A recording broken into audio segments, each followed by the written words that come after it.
Good afternoon. You're listening to the Smokin Mirror Show. I'm Rob Boyd, your host, and today is February the 4th, 2017. I'm here with my co-host, Steve Skidmore. Steve, how you doing this afternoon? Good afternoon. How you doing? I'm ugly as hell. I hurt. I probably smell bad, but I'm still on this side of the dirt. I don't know if that's bragging. I don't know if that's getting me any bragging rights or anything, but yeah, I'm still here. Oh, well, for what that's worth. That's always a good thing when you wake up on this side of the dirt. Oh yeah. I've been busy. Yeah, I know you've been working on doing a lot of side work. Yeah, trying to pay bills, man. Chasing that almighty dollar. Yay. God. Man, we've got to get off this funny money system, you know? Yep. We were warned about this a long time ago. And by the way, folks, Rob and I kind of like to have a topic, and we've been bouncing back and forth all week long, and we've decided not to have a topic today. We're just going to wing it. But yeah, that's I don't know. You and I kind of tossed around the topic of the war on drugs, and that's an endless rabbit hole. There's so many political issues that spin off of this thing. Oh man, it's unreal.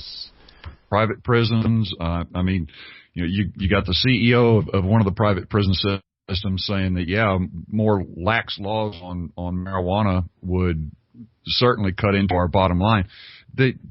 He doesn't care that he's taking somebody away from a family for smoking a joint and throwing them into his dungeons.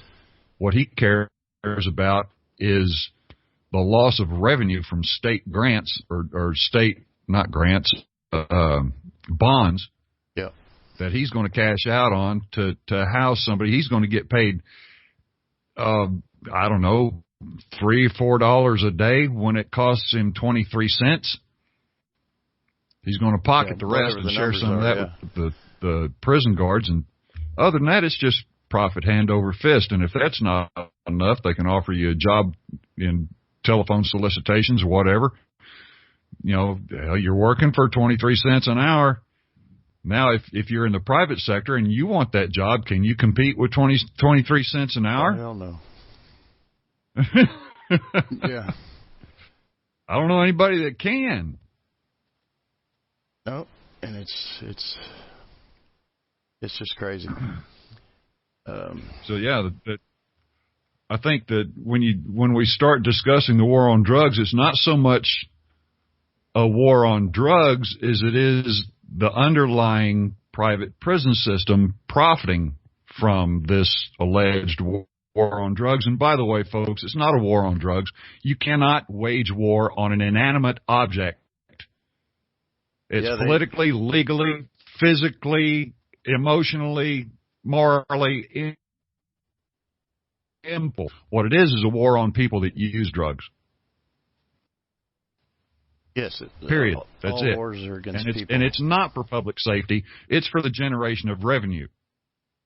Look at the lobbyists that are paid to go into our legislatures and lobby for stronger, stiffer, less lenient penalties and laws when it comes to anything.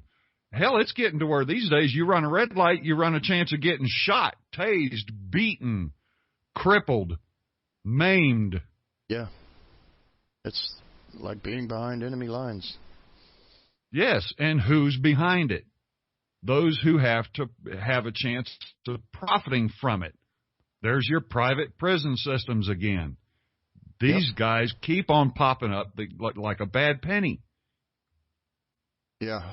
We the people, we watch the news and we see, oh, gee, there's a guy getting beat up by the cops. Well, why? Well, he's working eventually somewhere down the line to put that guy's butt in the prison so that prison can generate revenue from bonds which, by the way, the taxpayers are footing the bill for. Right. Yeah, it's always draining. Draining the people. It's unbelievable. You talk about your smoke and mirrors. I think, Rob, correct me if I'm wrong, but that's what you mean by smoke and mirrors, right? Yep, with smoke and mirrors, we see a problem. Oh my goodness, there's juniors hooked on drugs. The reaction is, government, do your job, and the solution is, well, we need more of your money so that we can build more prisons and put them in the hands of private prison systems. So, okay, we build this enormous prison system, and now we've got to have butts to put in the chairs and the cots and just keep sending your tax dollars our way. We've got guys on the end of this that have, prison industrial complex, Moose Girl says. Yeah, absolutely. But you can chime in here anytime. Yeah, I'm just on a rant. No, you go ahead. I'm kind of keeping an eye on the chat room, seeing what people are saying. Grim says, Quasimodo, a war on a concept, not even an object. Yeah. Exactly. And it all stems from the fiat money system. Absolutely. It all comes down from there, because the people that control the money control basically everything. Well, I can't source this, but I've heard in other conversations that quite a few decades ago, a man who changed his name from Meyer Amschel Bauer to Meyer Amschel Rothschild was conversing with someone in the British or from the British Inns of Court. The question on the table was, who is eventually going to control the world? And it was the standpoint of the British Inns of Court that since it is the courts who make the laws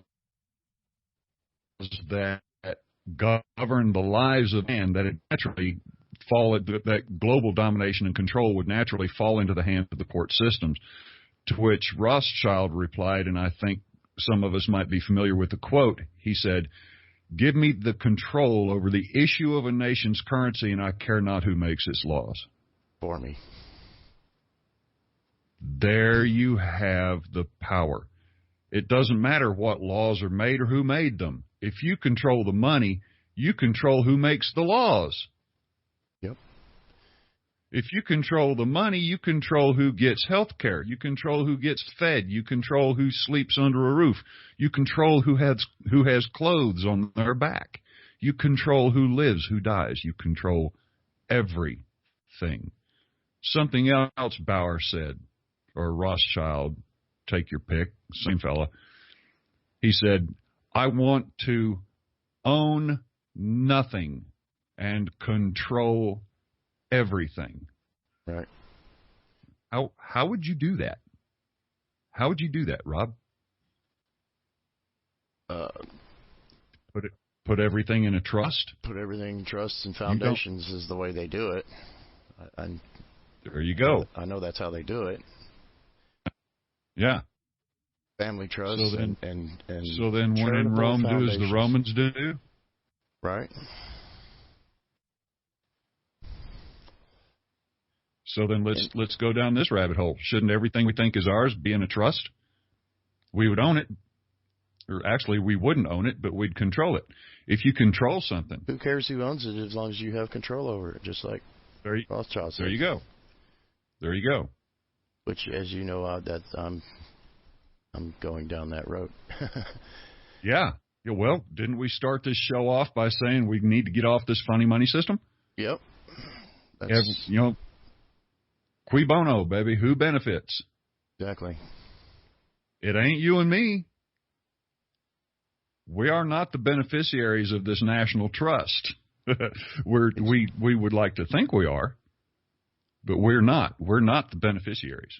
Yeah, they want us to believe that we are the people are the government, like they like to say. The people are the government, of the people, by the people, for the people. And it's just so much smoke up your ass.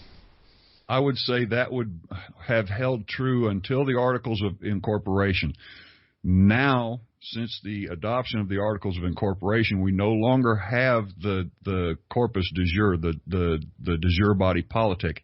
We now have a corporate body instead of government of the people, by the people, for the people. We have a corporation of the corporation, by the corporation, for the corporation. We're not even shareholders in this corporation. We're collateral.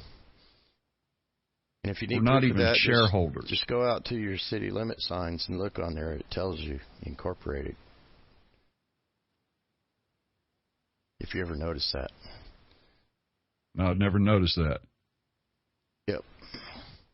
Where does it say Inc.? On the city limit signs. I know it because when it remember before Wimberley incorporated? A little town outside of Austin here called Wimberley that was unincorporated for a long time, and on their signs it said unincorporated township. Right. So, and there's still towns out there that aren't incorporated townships. There's still a handful out there. Yeah. Yeah. But there are some townships that are unincorporating as well. There was a few years ago there was a little township down just kind of southwest of San Antonio, Texas. Yeah, we talked about that just the other day. Unincorporated.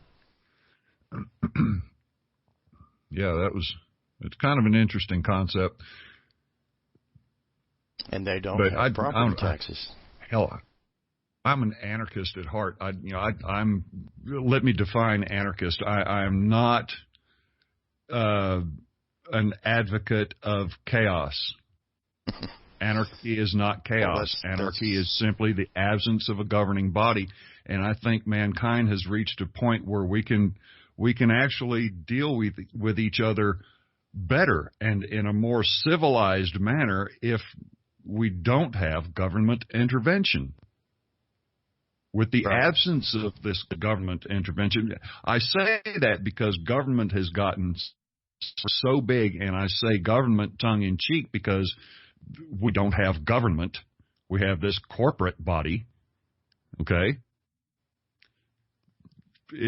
Right. The whole system needs to be scrapped. Yeah. And start from scratch. Bon Ormy is the name of that town. We've been, anybody that's had a car knows that you can patch and plug a tire so many times before you got to replace the tire. It's time for a new set of tires, guys. Yeah, right. We patched and plugged these tires so many times. This country is rolling down the highway at 1,000 miles an hour on a set of Maypops. Yeah. It's time to change the tires. But what kind of tires are we going to put on this wagon? Oh, that's a good question. I mean, let's go back to organic I say we law. do away with tires and let's move on to hovercraft and anti-gravity travel. Yeah. Let's do away with this obsolete old bullshit. I think if we had a new government, one of the first goals of this new government would be to fervently promote alternative energies. Yes. If we can burn water, which if any of you listeners out there are not aware, and I really don't want to insult anybody's intelligence, but if you're not aware, yes, we can burn water. It's called HHO conversion. You take H2O, run it through an electrolysis process, very simple thing. You can do it in a mason jar under the hood of your car, and it produces HHO. It converts the H2O to HHO. What you're doing is actually separating the hydrogen from the oxygen molecules and you no longer have this wet thing that you call water. You've now got what makes water in its two separate components. What you've got is a combustible gas and an oxidizer, the two gases that you need for combustion. Exactly. Okay? Introduce them as separate components, add spark and compression, pop. You can drive the internal combustion engine on water. And what does it spit out the tailpipe, Rob? Water. Water. Or water vapor. Water. And this isn't new technology either. It's been around for 100 years. It's, you know. Oh, yeah. It's suppressed technology. Oil as a fuel should have been obsolete 50 years ago, at least. Or longer. Yeah. I believe the first diesel engine ran on hemp oil. Yep. I've heard that. We have a couple of diesel. A renewable source. Another renewable source. Right. But yeah, no, we're latched on to this quasi-political so-called fossil fuel tit.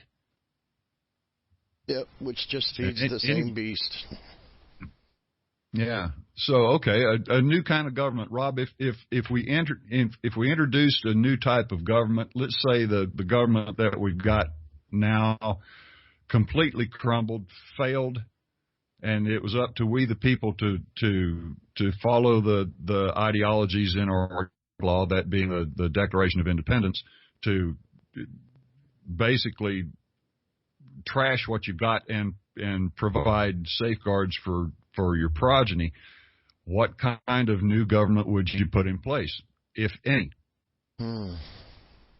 That's hard. Well, I would be an advocate of no, whatever government it may be, I would insist that it be not based on force or a monopoly on the use of force.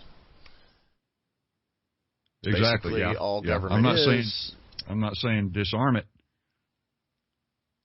but certainly draw in the reins. Well, the whole purpose of government is self-preservation. That's the reason we have it. All these extra deals, like everybody says, when you talk about anarchy, the first response people are going to give you is, well, who's going to build the roads? And we've had this argument or discussion, I don't know how many times, but the government doesn't build the roads, people. No. Private companies build the roads. Governments take money from everybody, and they pay themselves a little bit for administrative costs, and then a little bit for their little golf weekend, and a little bit for their swimming pool, and then about a third of it might get spent on the roads. So it's about the most inefficient way to conduct business ever devised. Agreed. So then we can agree then there is some necessity for some type of body that acts in a representative capacity for the voice of the majority of the people. Okay. Okay. Are we? Yeah. Is that basically what we can agree on? I mean, I hate the term representative because I mean, anytime you got people involved, representation goes out the window anyway. Because they're always everybody is correct. Correct, but if okay, let's say we the people of America, and another point I wanted to retouch is since the Articles of Incorporation, we no longer have we the people unless you stand up and say that I'm a member of the we the people, and there's a legal method of doing that. It's correcting your citizenship status. You're now a member of the public, and the public is a belligerent.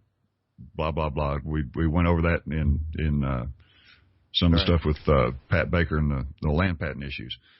Right. But when we the people can exist again and choose what type of body politic that we would have represent us. Okay, let me define what I mean by represent us. That would be the majority of we the people. When dealing with other countries on a national scale, we the people can't come forward one at a time and tell, let's say, President Putin, hey, we'd like to get together and collaborate on this. What kind of chaos would that create? You've got to have some type of government that can come forward and speak to Putin's representative or Russia's whatever representative and say, hey, the American people would like to work with your people and collaborate on this idea here. That's what I mean by a body that stands in a representative capacity of we the people. Right. We've got to have, we can't all come forward one at a time and come to the bargaining table. We've got to have some type of representative body. Right. And with the technology we have today, we can do that without having all these so-called representatives to make decisions. Let's explore that. We need to take the decision-making out of it, because we've got the ability to for the people to speak. If we were given the chance. And it's not that hard. We can they can have these TV shows where people vote on talent or whatever those shows, the reality shows, the Voice or American Idol, and everybody votes, and they can do that way, and millions of people vote, and of course I'm sure that's all bullshit, but anyway, that's. Well, I'm looking up here. I'm looking up here in the chat room too, and there's a good issue raised. Who's going to build roads? We've got to even getting out of the international community and coming back to a local community. We still got to have some type of body that says, okay, let's decide to spend our collective money on this road. We need a road to connect this to that. And Joe has agreed to let us run a road through his property. If we give him fair market value for the land, we can buy the land from him and he'll let us run the road. So you've got to have somebody to gather these ideas and say, hey folks, what do you think of doing this? Building a road through Joe's place. We got it all worked out. It's going to cost X amount. You want to pitch in on this? You've got to have somebody there to say, okay, here's a bucket. You can put your donations in, and we can build this road. And that can all be done in a cooperative fashion, or the co-op. Local communities can all pitch in and join the co-op. You can put it on a website. You can do crowdfunding. There's all kinds of ways of setting that up. If you want a better road, vote for it with your dollars. Yeah. And it'll get done. People want roads. Those are things that people want. That's why that argument is so powerful, because people actually want roads. What we don't want is our so-called representatives running around the world murdering people by the thousands. Thank you. Thank you. Stealing their resources. Assassinating their heads of state and doing regime change all across the world. Well, it wouldn't surprise me a bit to look into the investment portfolios of the majority of our politicians and find out that they're very heavily invested in Lockheed Martin, Raytheon, McDonnell Douglas, the war machine. Oh, yeah. The military-industrial complex, which we were warned about that as well many, many times in the past. Yeah. They stand to profit. If they're invested in this war machine, this machine that produces weapons to kill people, then we've got to use these weapons and kill people to see a return on our investment. Right. So, and that's when we hear that war has become such an integral part of the American economy, it's become necessary to have perpetual war in order to prop up this fiat milking economy system? Economy, yeah. Yeah, this fiat economy that we've got. Then that should be our biggest red flare. That okay, if we've got to keep if we've got to throw the flesh and blood of our offspring into this machine to keep it working, we need a new machine. Or we just don't need a machine at all. If it's going to, if we got to feed it flesh and blood, we don't need that kind of machine. We're better off without a machine rather than one that chews up. Absolutely. Sons and daughters. And it's if you ask me, war is nothing more than eugenics. Yes, and that's whole another rabbit hole we can go down. Oh, sure. Which I believe is a real thing. The Georgia Guidestones lays it all out. They want to reduce the population to 500 million people. 90%. Yeah, I did the math on that one day. 90%. Yeah, 93 actually. And it's not just in the Georgia Guidestones. We can find the same we're used to when PNAC during the last Bush administration, the neocons set up a website called PNAC, a Project for a New American Century. We found the population reduction language in their section Rebuilding America's Defenses. We also find the same language in the United Nations Agenda for the 21st Century, or UN Agenda 21, in Sustainable Development. Yep. So, there is an agenda. There is a goal to depopulate the Earth by 90%. Now, let's look back. Let's look back through history. What is the common battle cry for the eugenicists? Well, we're running out of room. There's not enough land for the people. Well, wait a minute. I've done the math on this too. I did something interesting a few years ago. I went to the internet, and there on the internet there's something called a global population clock. That last number is running so fast it's just a blur. So you can I picked 9, but I allowed each and every living human being, according to this population clock, 4 square feet in which to stand. 4 square feet. That's 4 average. That's a 1 2 by foot 2 square. Huh? Yeah. That's 2 by 2 correct. square. That's 2 by 2 square. That would, in my mind, that would allow an average of 4 square feet for every man, woman, and child, whether he be an infant or an obese adult. Okay? Let's give every human being 4 square feet. If you allowed 4 square feet to every living man, woman, and child on the face of the planet, Rob, how much square footage do you think that would cover? About the size of Rhode Island. I read that somewhere. You could put if given 4 square feet to stand for just the blink of an eye, shoulder to shoulder, belly to back, okay? You could put every man, woman, and child in Travis County, Texas, and still have about a third of the county left over. So don't tell me there's not enough land. Don't tell me we don't have enough land to grow enough food to feed these people. Hell, we can do that at a chili cook-off. Right. So don't tell me there's not enough land. That's horse feathers. Especially when you have the government paying farmers not to grow crops.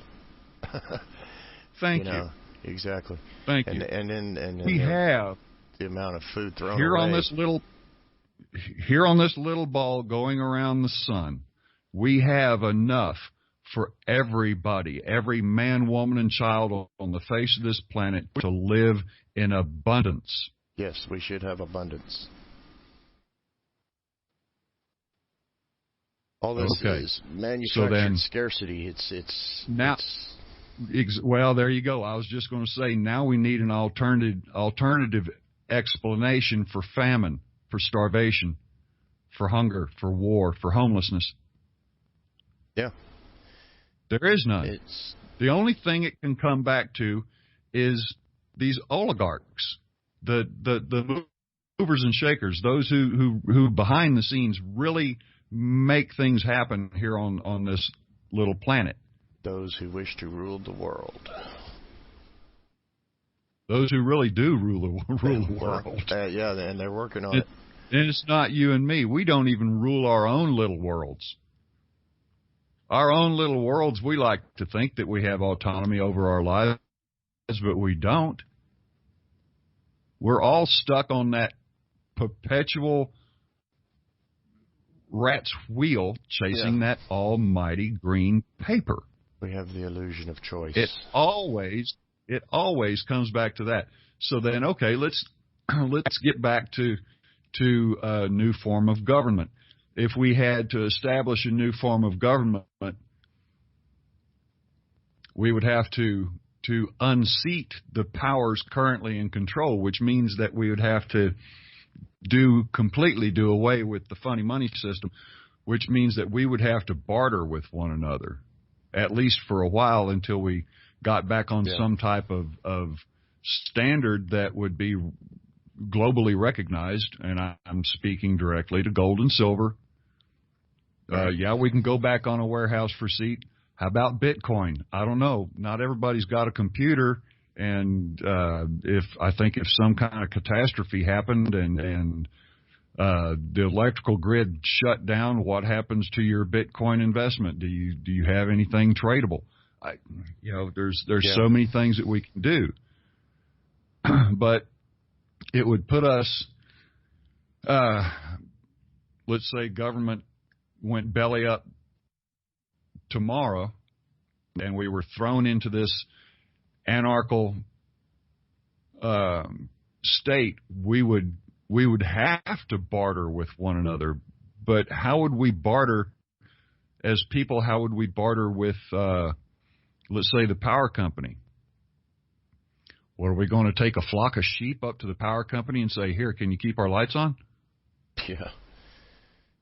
No, that would obviously be chaos. I don't see that happen. Yeah, I don't see that happening. I'll trade you a dozen. I'll trade you a dozen chickens for another week's electricity.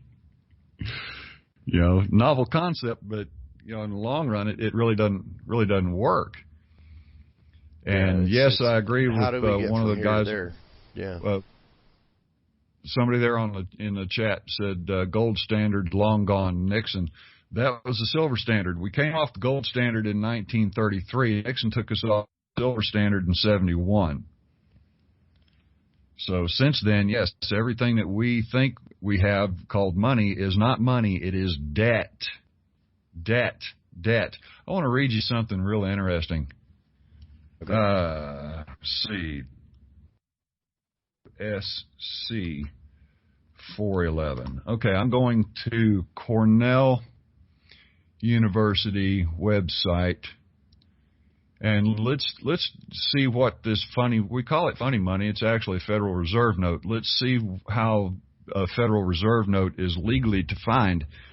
We find the Federal Reserve note defined in Title 12 United States Code, Section 411, under the section titled Issuance to Federal Reserve banks, semicolon, nature of obligations, semicolon, redemption, under which it states Federal Reserve notes to be issued at the discretion of the Board of Governors of the Federal Reserve System for the purpose of. Here's the purpose of your Federal Reserve notes, folks. For the purpose of making advances to Federal Reserve banks through the Federal Reserve agents as hereafter set forth, and for no other purpose are authorized. Period.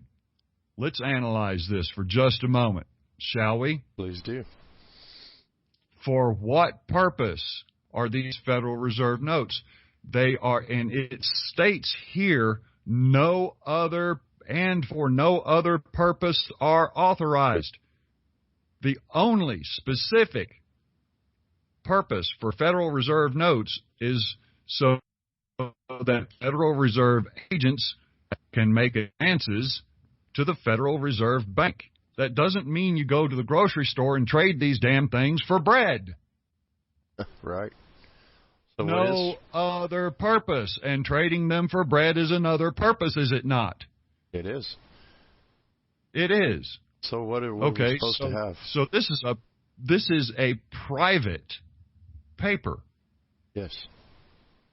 If you want to know who it belongs to, it's not you.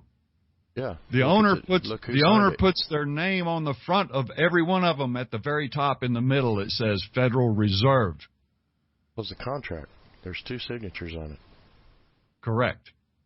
But not yours, not mine. Between the Treasurer and the Treasurer of the United States. Correct. It just doesn't say that the Treasurer is the Treasurer of the Federal Reserve System. Well, let's go further here. I mean, we can beat that first sentence to death by saying that we shouldn't even have these things in our purses, in our possession, because we are not Federal Reserve agents and we are not making advances to the Federal Reserve Bank. We're trying to trade something for bread. Right. For goods and services. Okay. It goes on further to say, the said notes shall be obligations of the United States. Let's pause right there. Shall be obligations of the United States. There's an argument in there. Mm-hmm. If you're imposed with a fine of any kind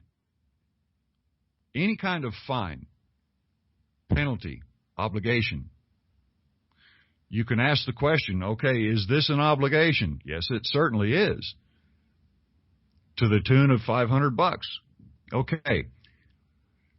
Can I satisfy that obligation with another obligation? In other words, can I write you an IOU and I don't owe you anymore? I don't think you can do that. Can't. That's what they do. No, you can't. We can't do that. Right. Well, okay, Rob, if I owe you $500, can I write you an IOU and that $500 debt goes away? No, I still owe you $500, right? Right. IOUs to be collected at a later time. They've just pushed the later time indefinitely into the future. So, said notes shall be obligations. If you cannot discharge one obligation with another obligation, then in what specie can you discharge the original obligation? There's your argument right there. Yeah. In what specie? This was done by a guy who earned the name Coffee Bean Gene. He was going to fight a traffic ticket. And he lost his behind, and he asked the judge, okay, you're going to impose an obligation on me, correct? He said, yes, sir. He said, okay, can't charge obligation with another obligation. Well, certainly not. Well, Your Honor, according to Title 12 United States Code, Section 411, is not the Federal Reserve note an obligation? Yes, it is. Oh, you told me I cannot discharge this obligation that you've imposed on me with another obligation, which is a Federal Reserve note. So the question looming now is, in what specie can I discharge this obligation, since I cannot discharge the obligation with the specie called Federal Reserve note? Well, the judge told Coffee Bean Gene, and this is how he got the name, I don't care if you do it in coffee beans. Right. Something very interesting. There's a tacit implication there, folks. Did you catch that? The tacit implication in the judge's comment, I don't care if you do it in coffee beans, means that coffee beans have value and Federal Reserve notes do not. They are an obligation. of the United States. Now, is that your obligation? Are you the United States? I'm not. I'm not the corporation with listed on Dun and Brad Street called United States. That is not me. So the obligation is not mine either. Let's continue. Right. Said notes shall be obligations of the United States and shall be receivable by all national and member banks of the Federal Reserve banks for all taxes, customs, and other public dues. Well, my bill down there at the grocery store for that loaf of bread, that's private. That's not a public dues. Right. Okay. So then, if it's for paying all taxes, customs, and other public dues, that still doesn't mean that we should have these things in our pockets. It said earlier, and for no other purpose are authorized. So, they shall be redeemed in lawful money. What's lawful money? They shall be redeemed in lawful money on demand at the Treasury Department of the United States in the city of Washington, District of Columbia, or at any Federal Reserve Bank. Redeemed in lawful money. Lawful money. Well, I know constitutional money, according to Article 1, Section 10, that's gold and silver coin. That's constitutional money. What is lawful money? Good question. Good question.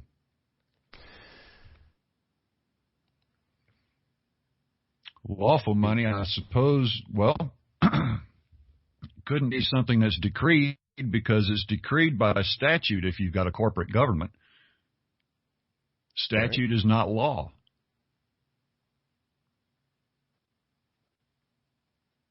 Statute and law are different. Statute applies to the corporation as where law applies to the flesh and blood. See, does Black's Law Dictionary have anything on lawful money? I happen to have my Black's Law Dictionary, second pocket edition, right handy here. Let's look under money first. Money, money, money, money.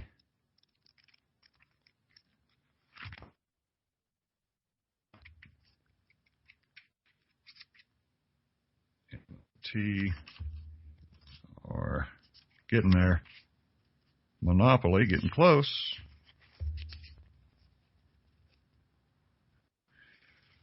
Money. Okay, I find money defined on page 455, and it is defined as follows. The medium of exchange authorized or adopted by a government as a part of its currency. Uniform Commercial Code, Section 1-201, subsection 24. 2.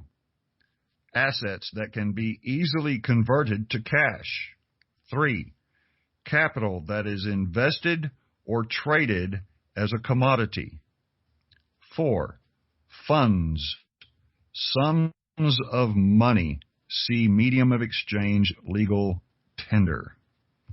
Okay, let's go see medium of exchange, legal tender.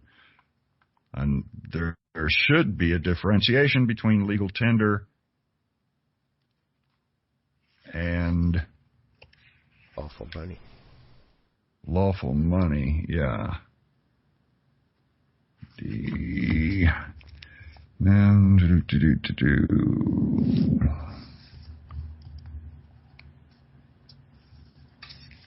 Beth in the chat room brings up a point. She says all this talk by the guest, Steve, which you're not a guest, but you're the co-host, but proves my point that without an honest media and education, these kinds of things become forgotten and not taught and understood. A lot Absolutely. I found medium of exchange on page 444, and in where it is defined as any commodity generally accepted as payment in a transaction and recognized as a standard of value. See legal tender. Okay. Legacy. I think we found us a rabbit hole. Oh, yeah. Legal. Oh, my goodness. There's a lot of legal stuff in this dictionary. Legalism. Legal holiday. Legal injury. Legal.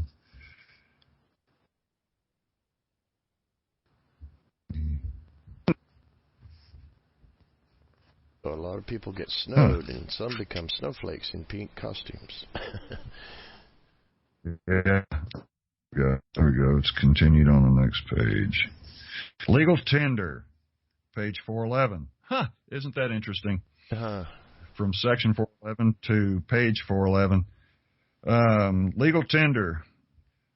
The money, parentheses, bills and coins, end parentheses, approved in a current, cut, take two.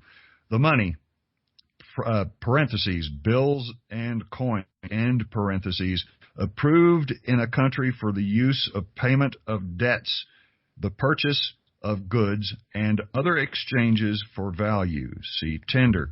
We're not going to see tender. So, legal tender.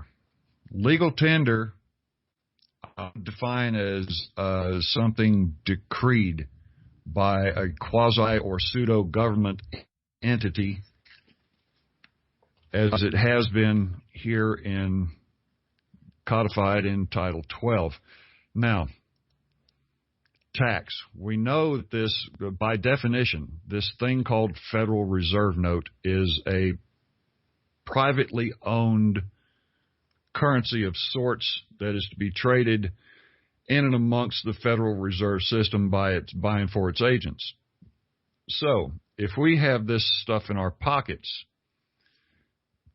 I'm thinking the Federal Reserve agents or the Federal Reserve on by and through its agents are allowing the public to use this private paper, but to use it, they're going to charge us a fee, a use fee. Okay, there's your income tax. That use fee would be your income tax, and you're going to pay another use fee every time one of these things crosses a counter in your state called sales tax, and then there's other taxes on top of that. And when you count up all the taxes, we can now throw in the Obamacare thing. Since Obamacare passed, that put the American people at a national average above 50% taxation. What do you think of them apples? Yeah, it doesn't surprise me. So, this tells me that this all the Federal Reserve thing, the use of its currency, the use of its commercial paper, let's not even call it a currency, the use of its commercial paper, and the taxes that have now surmounted above 50% of the national earnings. This tells me that this thing has all the earmarks and benchmarks and of a Ponzi scheme. And as we know, every Ponzi scheme eventually implodes in on itself. And I think that's what we're seeing. We're seeing a Ponzi scheme. Say it again. I stepped on you. Yeah, the collapse due to in order for a Ponzi scheme to continue, there has to be a constant influx of new people at the bottom. Well, it's saturated. Correct. It's all there, and so now what we see is people getting left out at the bottom. Well, let's revisit war. Who is the United States and its allies constantly at odds with? Well, when we look out there, we see it's only the only countries that we're at odds with are those who are not on this Rothschild funny money system. Right. They're still on a gold or at least a silver standard. Well, it's even been admitted that they attacked Gaddafi in Libya because he was creating a gold system. Correct. And had aims to set all of Africa up on a gold system. And nobody really went after Saddam Hussein until he told OPEC that he would no longer accept U.S. currency for Exactly. oil that was pumped out of his ground. Right. So it looks to me like all war is doing is trying to bring the rest of the world into this Ponzi scheme, because without bringing everybody into it, it's hemorrhaging. Yeah. It's hemorrhaging debt. So in order to cover that, you got to bring in new, fresh blood. That's all the other countries that are not already on in the Ponzi scheme. Right. Well, that's the fresh blood they're trying to bring in. Right. Exactly. And when you run out of fresh blood, then that's when it starts collapsing. Is because there's no more people buying the bullshit. Well, we're seeing that. I mean, look at the last couple of decades. Our national financial system has had several tidal waves and aftershocks and such. Oh, it's on life support. It has been 2008 for a decade. Yeah. I mean, look back through everything from 1913 forward. And it's just, it's history repeating itself over and over and over and over and over and over and over. And I've heard it said that, he who doesn't know his history is doomed to repeat it, while those who do know their history are doomed to stand around helplessly and watch others repeat it. Yeah. Unfortunately. Yeah. Yep. But you can lead them to knowledge, but you can't make them think. Yeah, well, I've heard it said too that you can lead a horse to water, and I'll further that. And yes, you might be able to force it to drink, but in the process, one of you are going to drown. Right. It's probably not going to be the horse.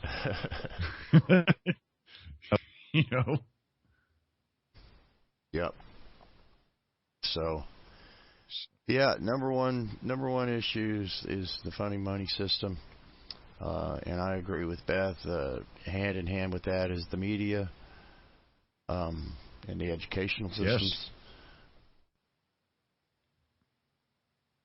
Because as long as dare we call it an education system anymore? Well, an indoctrination system is what I call it. Yeah. And that's all it is. It's a drone factory creating mindless worker drones. There was a woman by the name of Charlotte Iserbeet. Yeah. Please don't ask me to spell that.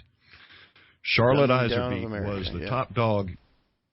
Yeah, she was the top dog in the education administration during the Reagan years, and once she resigned from her office, her post, she wrote a book that is available free online. You can read it in the comfort of your own underwear, sipping a cup of coffee. And it's called The Deliberate Dumbing Down of America. Let me repeat that. The Deliberate Dumbing Down of America. And you find that at thedeliberatedumbingdownofamerica.com or something similar to that. But this was all based on the knowledge that she received in the 4 years that she was in that office. And she saw that the purpose for public education was not to raise the level of intelligence amongst our youth, but to decrease it. Yes, to make them malleable workers. Decrease it. Yes. And it's gotten to a point now where, a couple of decades down the road now, we see garbage like Common Core. Right. being introduced. Yep. What the hell? Has anybody seen this Common Core math? Yeah, it's Good insane. God, you talk about taking the long way around the barn, baby. No doubt. I mean, hell, I'm dyslexic and I don't understand that mess. You know, God, the more they push parents, the more incentive they give that parent to homeschool. Right. And I am 100% advocate of homeschooling. Folks, if you got young kids at home, look into the Ron Paul homeschooling course. Ron Paul has a wonderful, magnificent homeschooling course. Did not know that. Yes. And there's a very high likelihood that your child could excel and beat the living pants off of any of these products of the public indoctrination government mind wash system in their SAT scores. Yeah. The homeschoolers have consistently scored far higher SAT scores than public school educated children. Oh yeah. Yep, I'm pretty sure most people in here are familiar with all that. Yeah. Have you seen the? Well, amongst our listening audience, I've been in the chat room long enough to feel that I'm kind of preaching to the choir. Yeah. But you know, for the sake of posterity, I suppose it's good to reach out and get this information, because you put this information out there and somebody might run across it. You don't put it out there and nobody will ever run across it because it's not there. Yeah. Educate one person, it's worth it. Absolutely. And we may not educate somebody today. Yep, but it's who knows? Recorded, who knows who's going to run across this tomorrow? Yep. I guess the main reason I'm doing all this. Who knows that somebody there in the chat room knows somebody else that says, "Hey, you know, they were talking about this the other day on the radio. Here's a link to this," and what kind of dialogue that might get started. Yep, that's the whole point. Just point this snowball downhill and let it grow. Exactly. Something has got to be done. Right. I kind of wanted to talk about the whole property taxes and patent thing again. And and I were kind of brushing that a little bit before the show. Yeah. And the reason it's so insidious to me, because the way it's set up now with this system, you cannot go buy a piece of land and just live on it. Grow your own food, produce your own electricity, however you can do it, whatever. It doesn't matter. But you cannot just completely drop off the grid, stay on your property without being forced to go out and gather Federal Reserve notes in order to pay these taxes. So you are literally forced to go out and seek employment or a contract or whatever means you can to collect enough of these Federal Reserve notes to pay this arbitrary tax that somebody decided you owed based on how valuable they think your property is. Well, Rob, let me interject here. What do you call it if eventually somebody is going to put you at the delivering end of the barrel of a gun if you don't pay this tax? That's my point. You're forced at the barrel of a gun. What do you call that? What do you call that? Oppression. There's extortion. Exactly. Extortion, oppression, same. Yeah. It's extortion. It's extortion when an individual does it. It's oppression when governments do it. Okay, there's a parallel out there. There was a time in the 20s and 30s where there was a group of people called mafia who would throw bricks through storefront windows and set businesses on fire and go back and say, oh, looks like you need our protection. This is the Hegelian dialectic. Thesis, antithesis, synthesis, problem, reaction, solution. Problem, somebody threw a brick through your front window there and set the curtains on fire. Reaction is, gee, I need protection. And, well, the solution is I happen to offer that protection. I promise that if you pay me a portion of your revenues, I won't set your place on fire anymore. Yeah. Is that not exactly how the damn government operates? Yeah. So long as you pay us, we won't kill you. So long as you pay us, we won't throw you in our dungeons. So long as you pay us, we won't set you on fire. I think that's the whole damn problem that David Koresh had with the BATF. He wasn't paying the taxes. No, I think he saw something he wasn't supposed to. Yeah, very well could have been. There's a story that didn't get circulated real wide and far, but they had these go-karts at the Branch Davidian compound, they called it, and they used to go riding all the time. And there's an airport real close to there. Yeah. And they were riding around one day on their go-karts, and the little trail they go on goes right alongside the airport there, and they seen this plane over there being loaded with a bunch of bales of stuff. And it was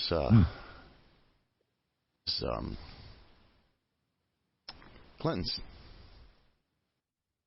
It was another cocaine operation. Anyways, gotcha. He got video of all this stuff, and it was on a disc, and he had that. And that's why they burned him down, because they wanted to destroy all that evidence.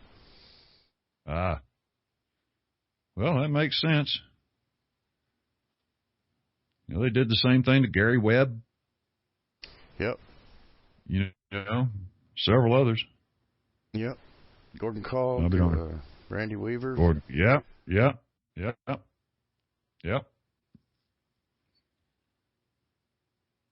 So. Yeah. So when is it going to end? To what end? You know. It's a good question. Where do we go from here? I mean, okay, we can all sit here in our armchairs and agree that we need change. Okay, how do we make change? How do we get there? It's a $64,000 question right there. In our lifetimes, how do we get there? I'll tell you now, I don't know. I don't either. I don't. Or I'd be doing that.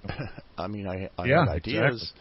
But all the ideas I come up with require. All right, well, here. Okay, what is this Federal Reserve System? Let's do away with the Federal Reserve part and just keep the system. What system? What kind of system? I've heard tell it's a beast system. Okay, that makes sense, because so far we've not been able to negotiate with it. We've not been able to reason with it. I don't know anybody that's been able to beat it in open warfare. If it is a beast system, the only thing that we can do collectively is starve the damn thing to death.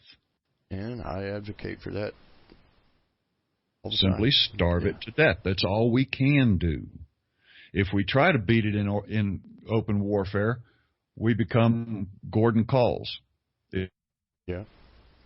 If we try, we wind up being the who was it that there was a big standoff with the IRS and Browns, Edna Lane Brown. Edna Lane Brown, yes. You know, you try to reason with it, and there's no way to do it. It's a beast system. Yep. So that the only thing we can do is starve it to death. I believe Quit everybody feeding in the it. chat room is familiar with my phrase, starve the beast. I've said it. Yeah. Been saying it for years. Well, okay. Starve it of what? What do we feed it? We feed it our energy. Yeah. Our energy is reflected in these little green pieces of paper called Federal Reserve notes, because we got to put forth our energy on a daily basis. Some of us between 9 and 5. We go to our daily jobs and we put forth our energy.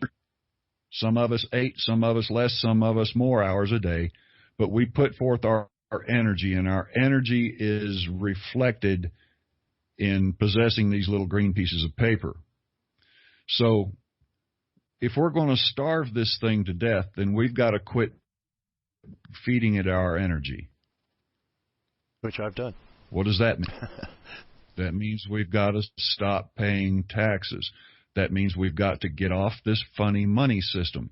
That means we've got to set up barter systems, to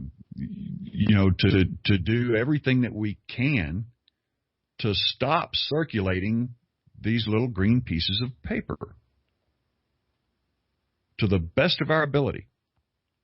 Now, how can we do that? We certainly can't go down here to our local grocery store with a skill of some sort. I've done body work for the last 35 odd years of my life. I can't very well go down here to H-E-B, that is a local grocery store here, and say, hey, I've got a basket full of food here.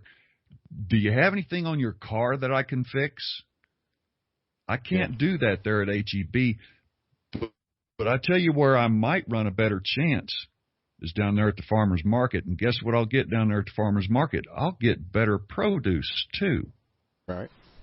So if the farmer's got a dent in his pickup truck, hey, farmer, I can fix that.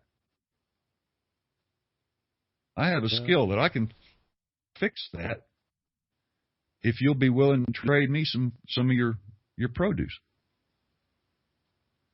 Okay, now I can see this starting to happen.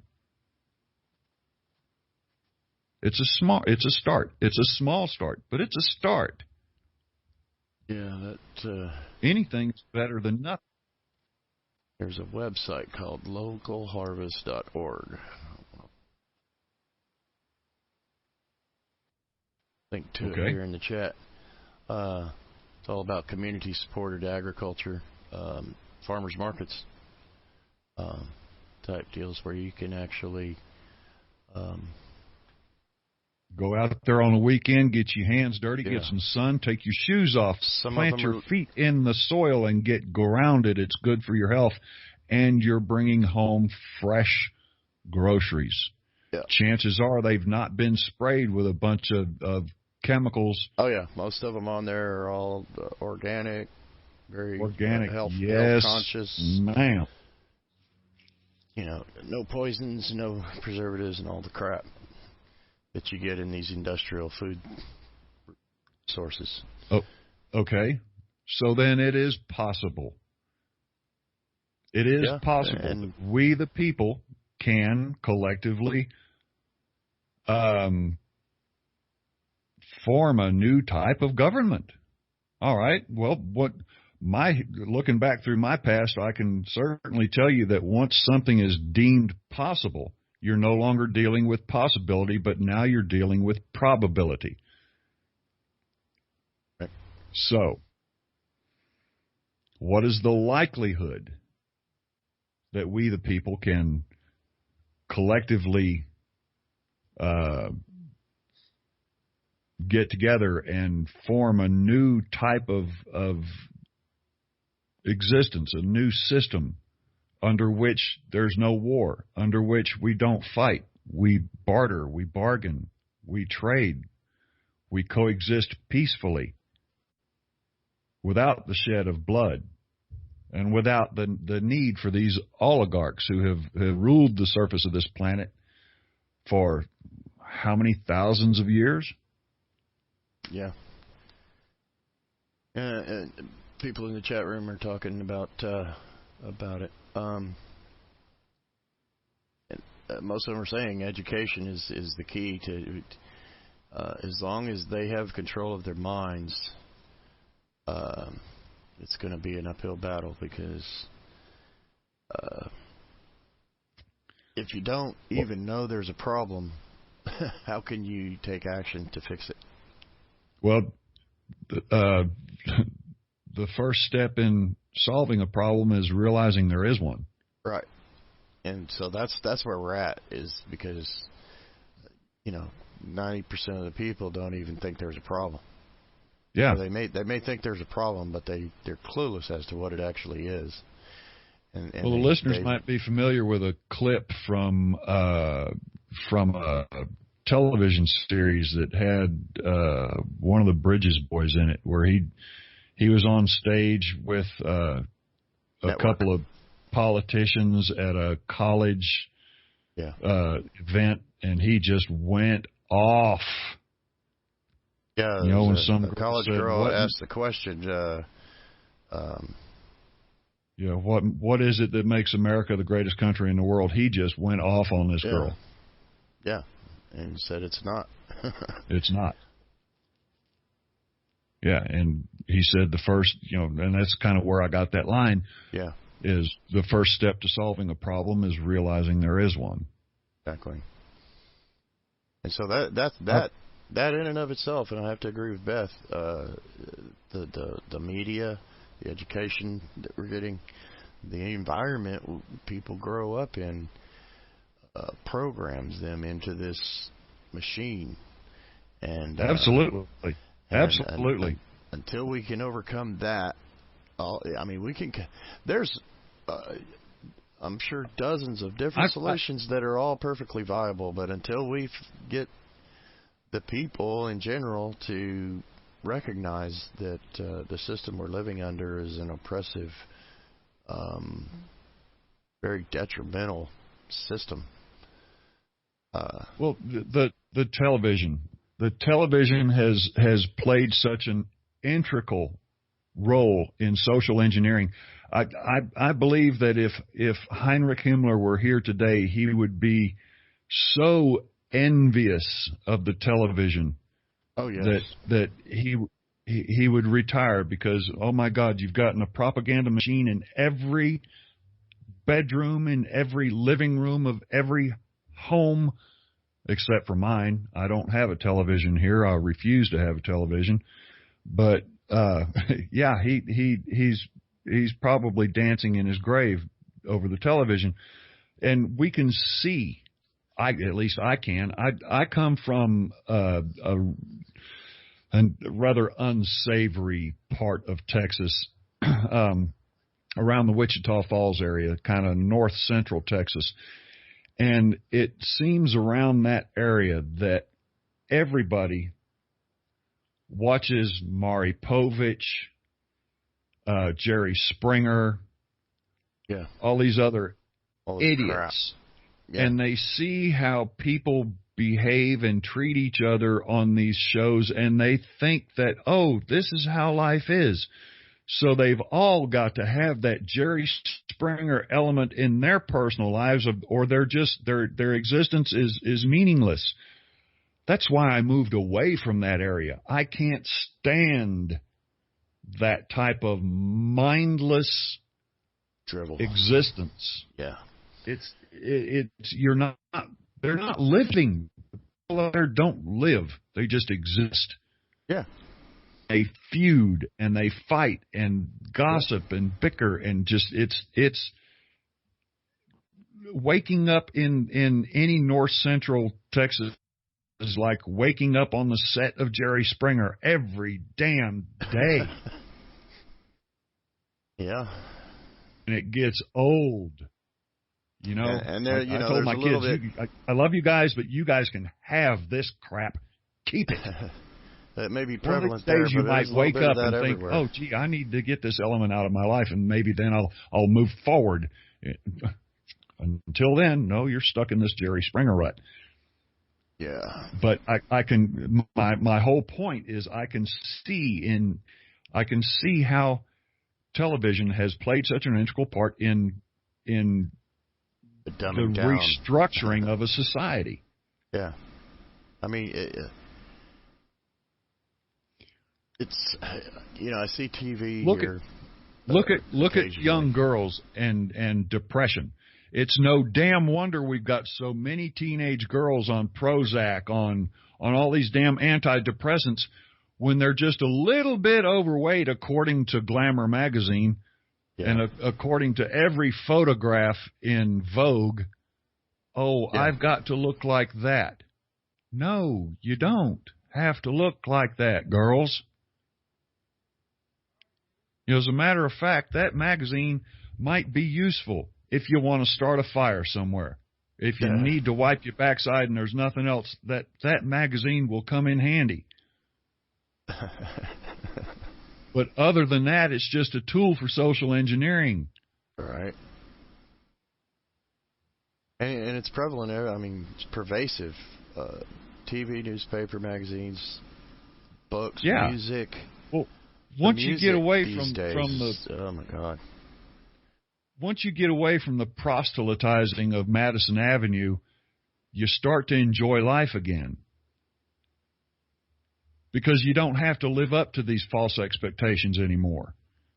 Get away from television. Get away from the commercials. That's not what life is supposed to be. Yeah, and then you see these Black Friday videos. It's everything. What we see on television is everything that life is not supposed to be.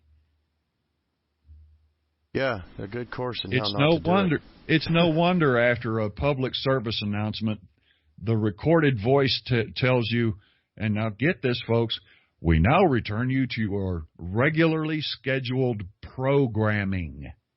Yep. You're being programmed. It's true. Absolutely true. If you haven't already, throw your TV out a 4th-story window. Well, make sure there's nobody on the sidewalk first, but throw the damn thing out on the curb where it belongs. I think you should have parties where everybody gets together, takes their TV down to the damn local TV station, and throws them in the parking lot. And beats them to pieces with a hammer. Yeah, here's your damn TVs. Yeah, run them over. Let's be ecological. Everybody take a broom and a dustpan. We don't want to leave the place a nasty mess. Oh, well, okay. And hug a tree. Hug a tree. We provided trees for you to hug on the way out of the parking lot. I'm sorry. Oh, man. My sarcastic side just came out to play. Oh, let it. We can do that here on the Smokin' Mirror Show. We can. Yeehaw. We can do what we want.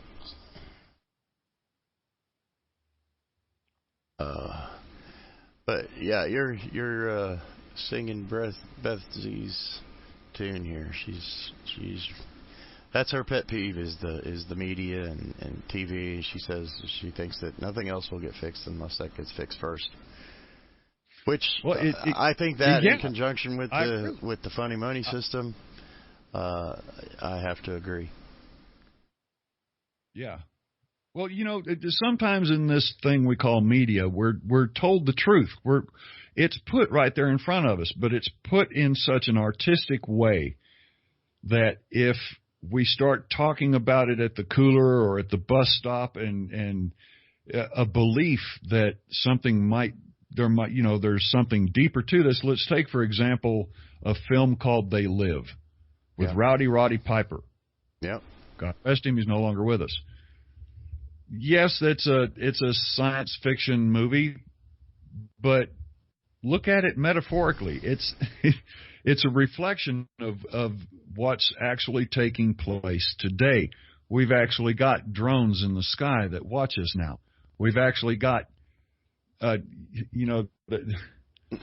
a very, very strong metaphor that's not literal, but when Piper finds that pair of glasses and he looks around and he looks at the magazines and the billboards and they all say obey, consume, obey, consume.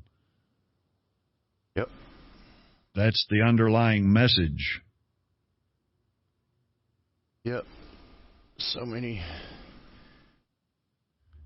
rabbit holes. All the glasses did metaphorically was took the candy coating off of the message. Yep. It's like those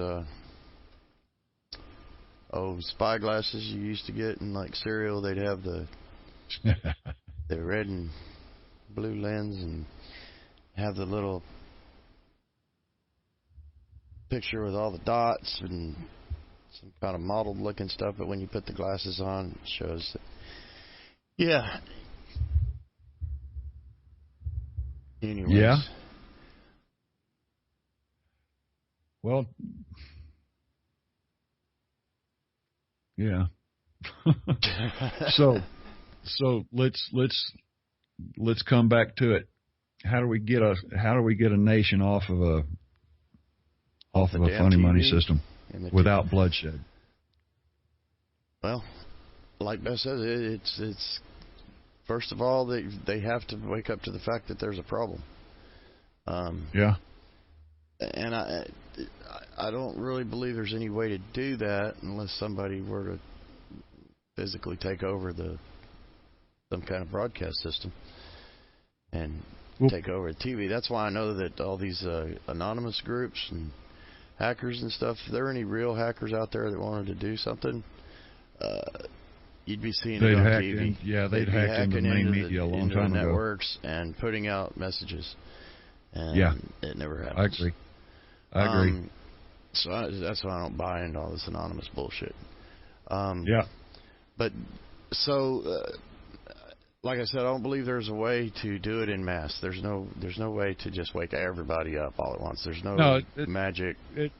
It's like trying to get a country not to buy gas next Tuesday. So how many times has that been tried and failed? Let's look at how they've done it. They've done it county by county. They have you've heard of ICLEI, right? Say it again. Heard of what? ICLEI, ICLEA. It's I guess it's an NGO. It's an organization that goes around to all these counties, and they've got all these. It's all Agenda 21 type stuff. It's the blueprint for counties, basically. To take on sustainable development ideals and all these things, and so that's how it's been done across the country, is county by county. This ICLEI group and others like it, along with church groups and things like that. It's been spread around. Junction with all these NGO, non-governmental organizations, and so it's been county by county. So I think that's the way. Propagandized. The only way a group of people who wanted to do it could get a foothold and start small in one county. And, door to door? Well, either that or do something like the North Carolina or New Hampshire people are doing. What's that? The No State Project people. All the people moving to New Hampshire so that they could vote in all their people and basically change it all from within. Mm-hmm. Somebody in the chat room. Well, looking back, that makes sense, because looking back through history, there's been no amount of external pressure that's ever changed anything. Right. It's got to be pressure from within. Yeah, call them movers or something like that. Anyways, and this has been going on for several years, and they were waiting for a long time to get. I think it was 20,000 people. If I remember right, it was a big campaign to get people all to move to New Hampshire, and into one county, I think, specifically, one area anyway, so that they could all have a group of like-minded people that would do what needed to be done and make these changes. Make it so number one. Yeah. I'm hoping somebody in the chat room will know what I'm talking about. So easy. Yeah.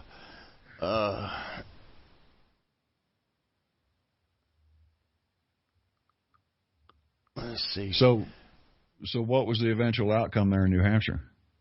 It's still going on. Okay. It's an ongoing deal. Oh, look. Yeah, sure.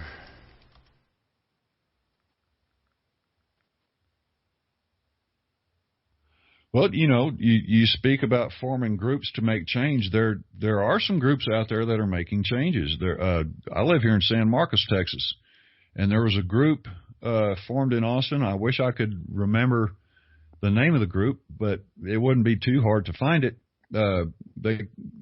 This group came to San Marcos and basically lobbied with the city council and got fluoride removed from the municipal water system. Oh yeah, I remember. So that. Yeah, we can make change. I said something earlier that I may need to back up on a little bit, and that is that no amount of external pressure can make change. But this is an example where I misspoke. That was external pressure that did actually make a positive change. The removal of fluoride from municipal water systems. Right. It's small, but it's a step in the right direction. I still don't drink the water around here. It's nasty. It's still got chloramine in it and a bunch of minerals that I don't need landing in my kidneys. But we can form groups and make change. What is it that would make change?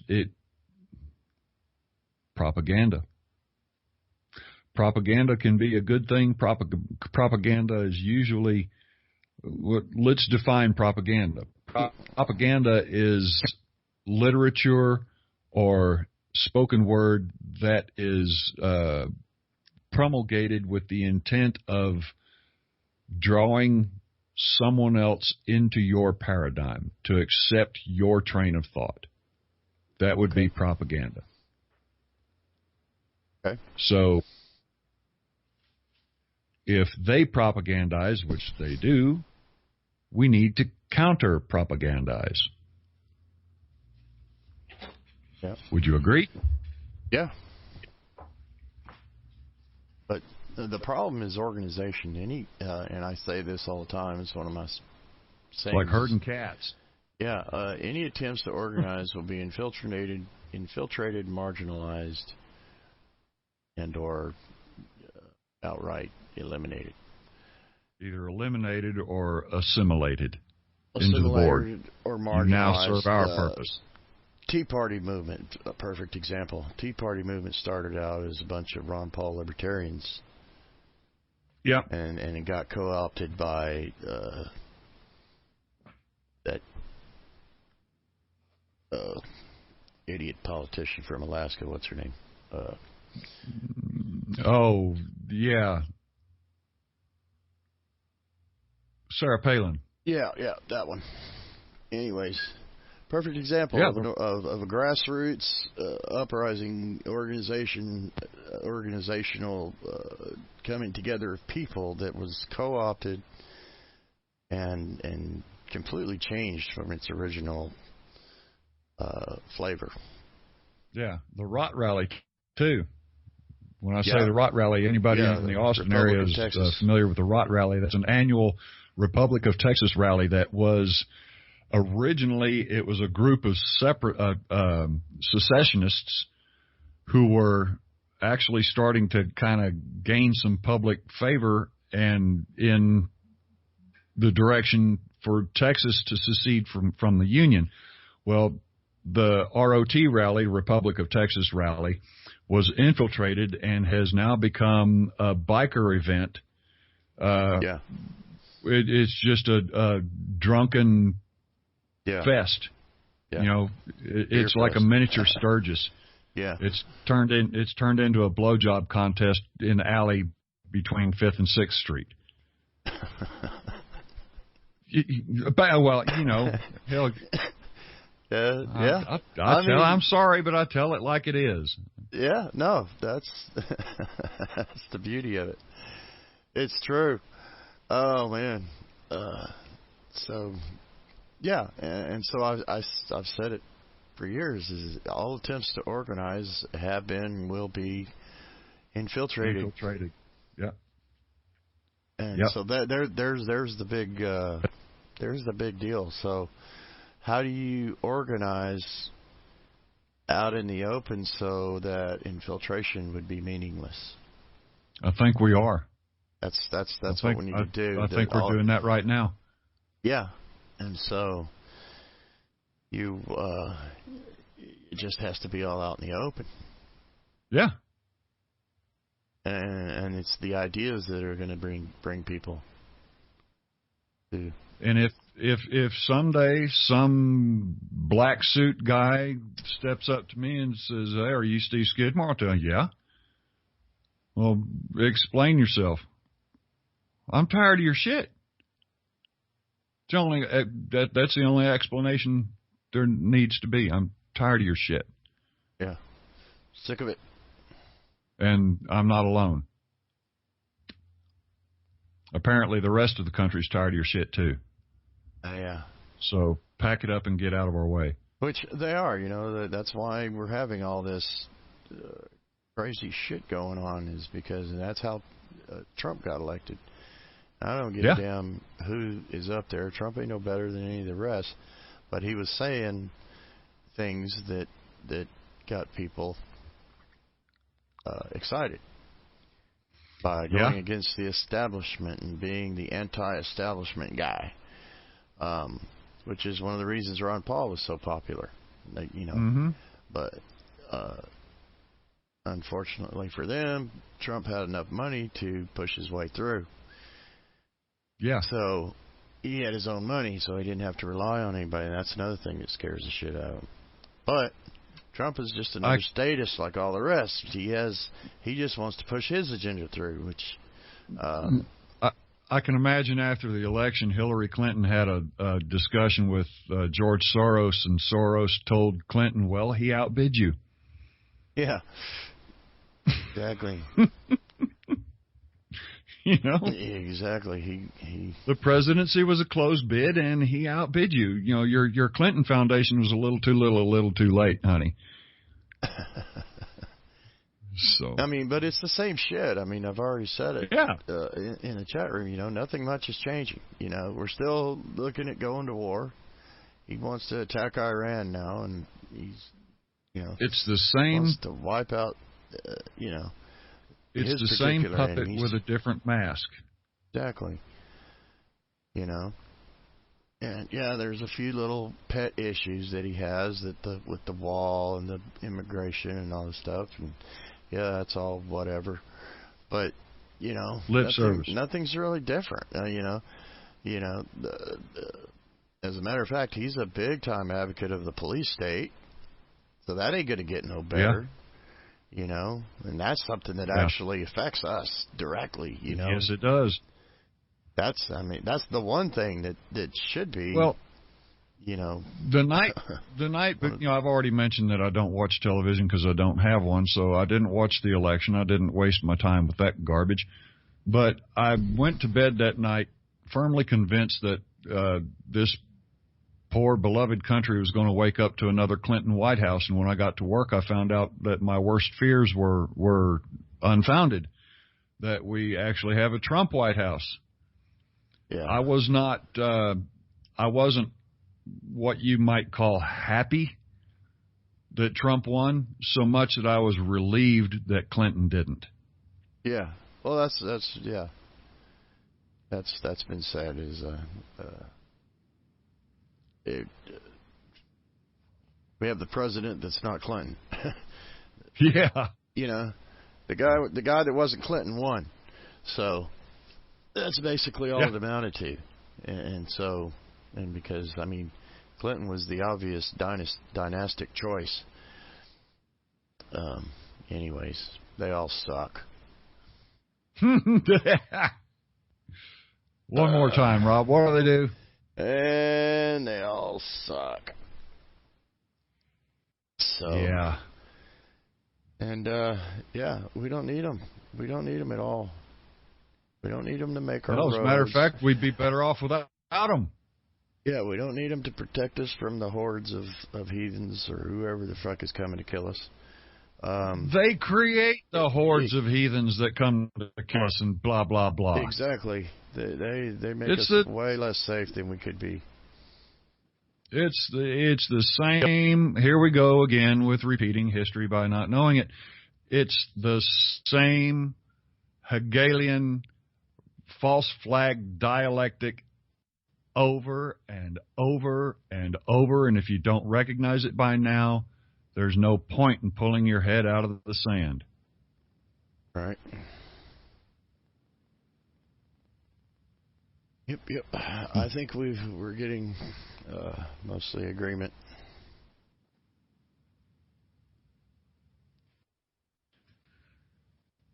So are we pissed off yet? Oh, I've been pissed off for years. Well, yeah. Okay, here's something I don't like to do. I don't like to harp on the problem. Hell, we all know there's a big problem. Right. So let's harp on a solution. We need to come up with some ideas. We need solutions to the problem. Okay. And not the solutions that those who created the problem are offering. Those are no solutions. Again, the Hegelian dialectic. If you've got somebody creating a problem and offering you a solution, maybe you're bargaining with the wrong guys. Yeah, chances are it's not in your best interest. Correct. So, we've got to find our own solution. They created the problem. They're offering a solution that's not in our best interest. So, let's come up with a different solution, one that is to our benefit. One of the solutions I would like to be working more on is this alternative energy stuff. Okay, let's get a list of things that we'd like to change. We'd like to change the funny money system. We'd like to open up the markets to alternative energy research and implementation. Mm-hmm. Honest media. Yeah, honest media. We'd have to do away with a demographic there. Yeah. The controlling demographic. And that is actually changing. It's not near fast enough. Not where it needs to be, but I think they shot themselves in the foot with this whole fake media thing that they came out with.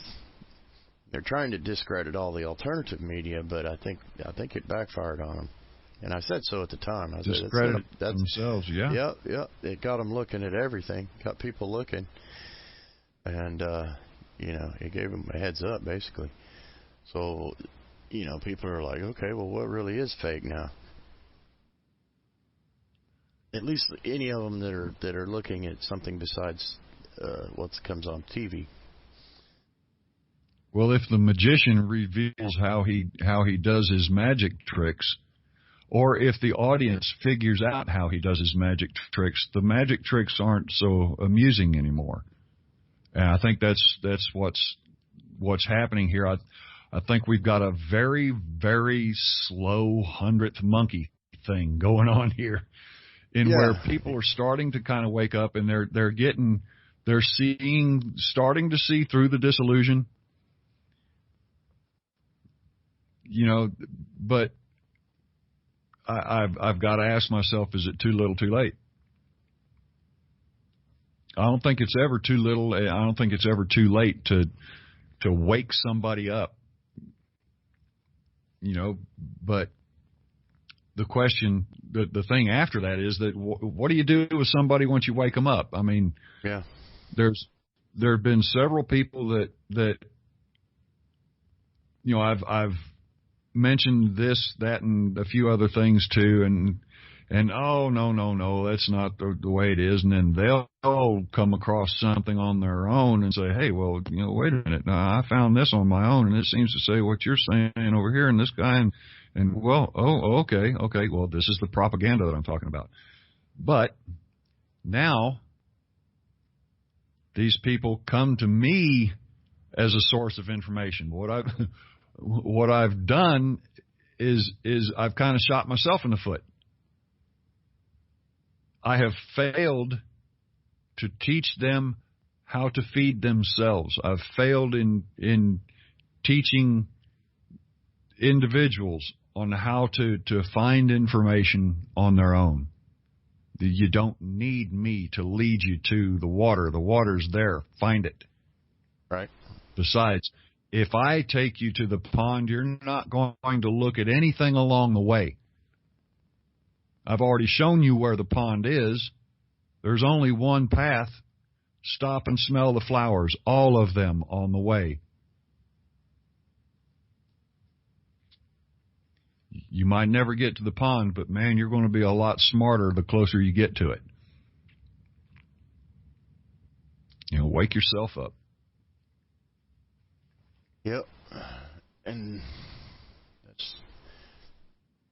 that's the whole point. I mean, the knowledge is out there. It's been out there for years, since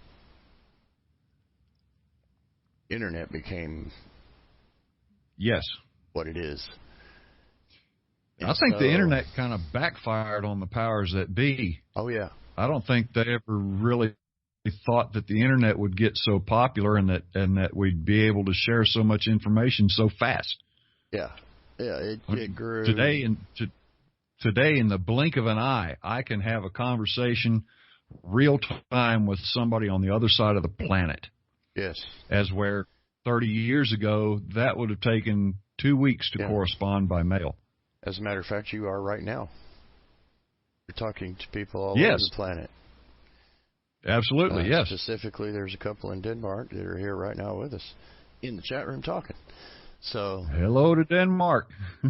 Circling and Flash are from Denmark. Welcome to the show.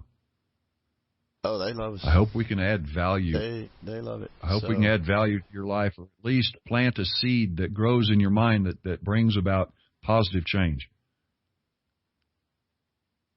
Yep. That's what it's all about. And then we have somebody from Australia here. Mary B. Down under. Sweet. Sure. I think there's a couple that are others that are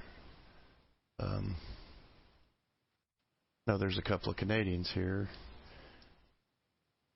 Beth is a Canadian. So yeah, we have a global international audience.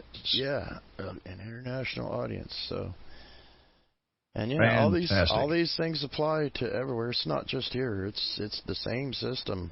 Oh no! All over the world, other than these few places that don't have their Rothschild central bank, which are all in an uproar because they're being poked and prodded from the outside incessantly, and they call them color revolutions.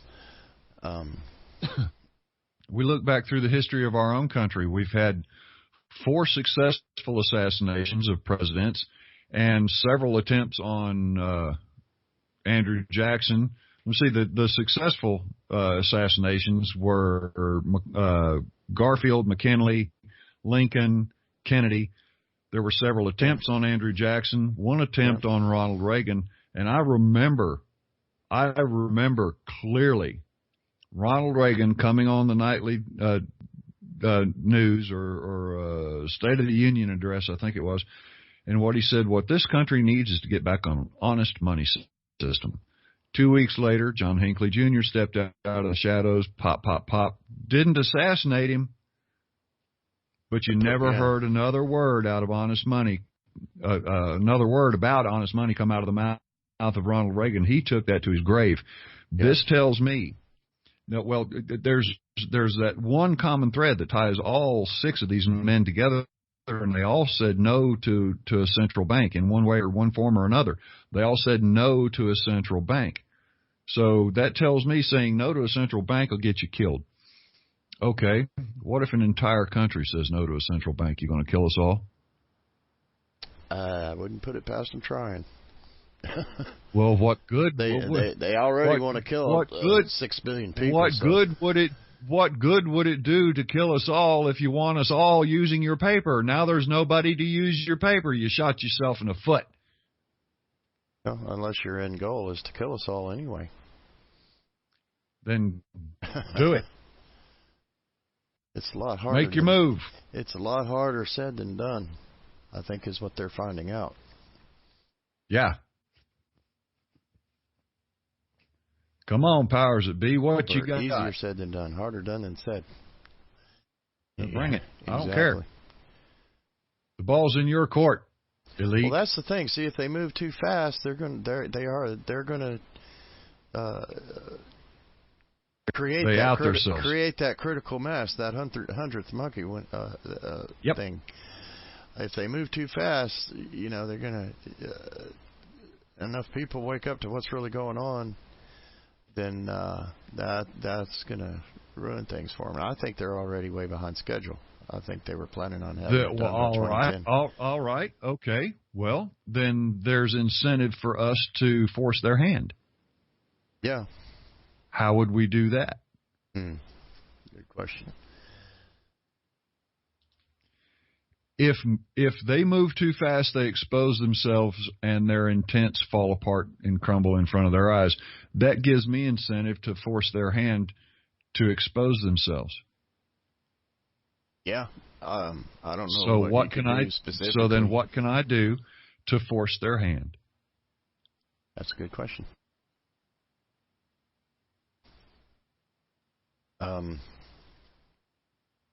They just keep exposing it. I mean, when I say force their hand, they've got certain things that they want to do. These things are timed events, and like you said, I believe you're correct. I think they're behind schedule, and I think it's the advent of the internet that put them so far behind schedule. Yeah. Yeah. So then that means there needs to be a massive internet campaign. Because their surveillance works both ways. I mean, certainly, with everybody and their dog having a camera nowadays in their pocket, it's become very hard for them to get away and move around in the dark shadows like they have in the past. And I don't think they counted on that. Yeah. So. Yeah. So let's shed some light on these cockroaches. I think it's happening. Yeah, I think it's happening. It's just not happening fast enough for my taste. It's the problem. Well, okay. Then how do we speed it up? We use too many vague and ambiguous terms. They, them. Yeah. Who are they and them? We need to put names and faces. When I point a finger, who am I pointing a finger at? Who am I exposing? I don't even know that. I have a suspicion that there are 13 bloodlines. But where do you start? Oh, well, that research has been done. A lot of it. Hell, just look at any Bilderberg meeting. Take that guest list and use that as a starting point. Starting point, yeah. Yeah. Any Bilderberg, they have the guest list out there. It's published online. Well, for it to do any good, it would have to be an exposure on the national media.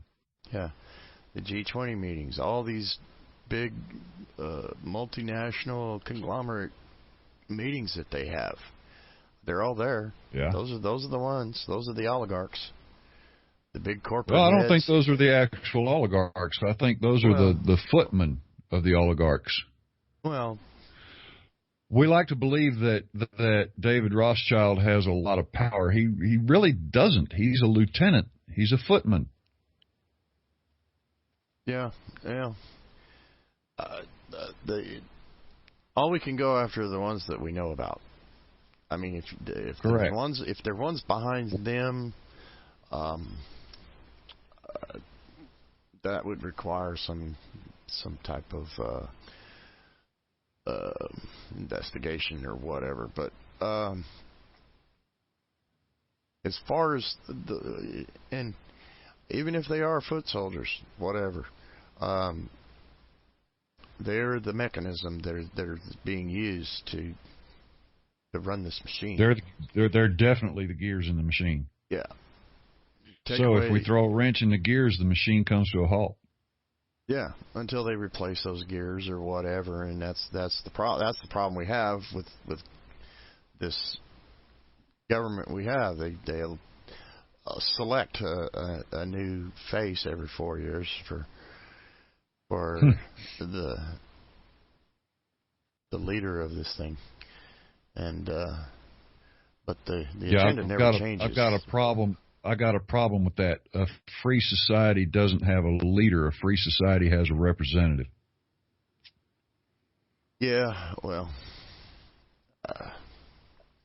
I don't Slaves have a leader. Sheep have a leader. Yeah. Become your own leader. The ones that are pulling the strings, in at least in public, are able to be found. I mean, the research has been done. There's many different people that have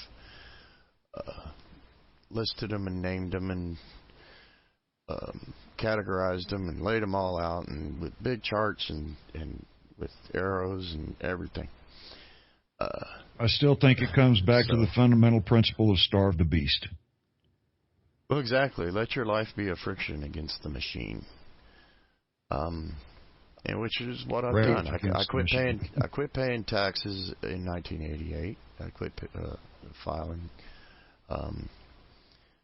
When I was working W-2 jobs, I would claim 6 or 8 dependents and therefore not pay any income tax. I still got stuck with the other smaller things that they stole from your check, but and then I quit that altogether, went to contracting and kept all my money. And then for the last 10 years, I've been on general strike for the most part. General strike? Yeah.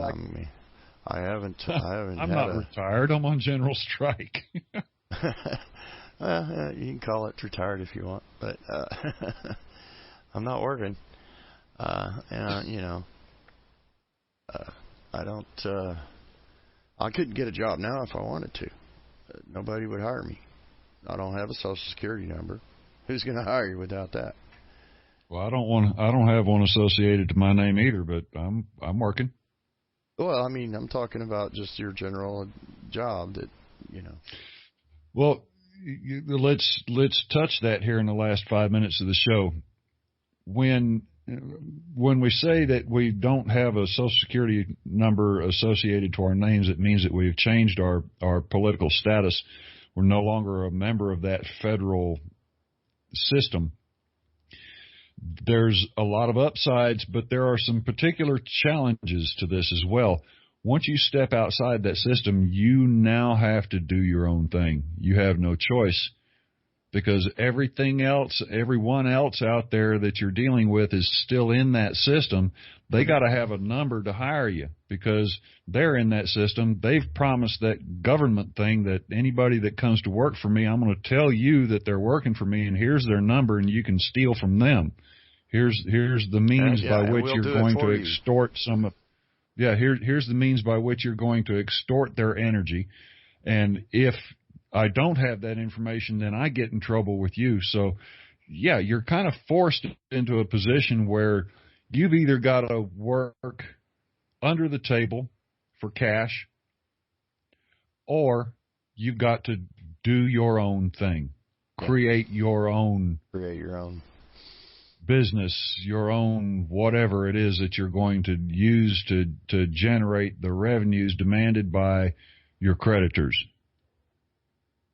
And when I say creditors, I mean I don't mean the bank down the street. I mean the utility companies, the landlord, Right. whatever, whoever.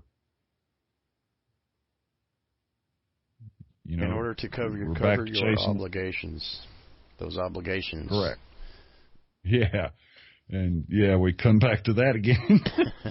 But yeah, one of the, you can look at it as a downside or you can look at it as an upside.